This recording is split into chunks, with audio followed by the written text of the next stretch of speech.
In terms of our more modern understanding and view of giant robots, well, for that we can simply take a look at science fiction literature and media from the late 1800s until now, as well as the massive popularity within Japanese anime and manga, who I would argue have contributed the most to modern pop culture and ideas regarding robots and giant mecha. But a very early example of the idea of giant mecha that could be piloted by a human being comes to us from the year 1868 in the novel The Steam Man of the Prairies, written by Edward S. Ellis, which featured a steam-powered mechanical man that could be piloted by a human being.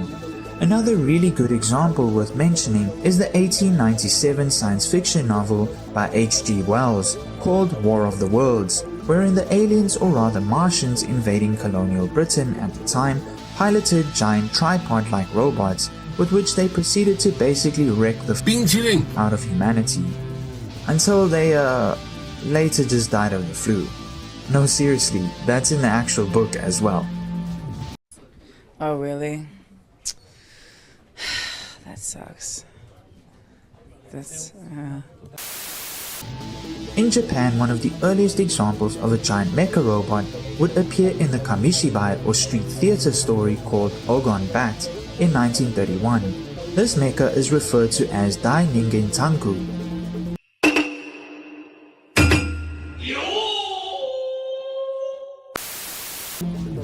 From there, in the 1940s and 50s, you would get manga and anime like Atomic Power Android, Astro Boy, and Tetsujin 28 Go, which all featured giant robots, but the idea of a mecha robot being piloted by a human being would only become really popular in the 1970s, with the manga series Mazinger Z, created by Go Nagai, who also created the Devilman series. Go Nagai would be one of the first creators to push the idea of giant mecha robots being used as piloted war machines, as opposed to independent automatons.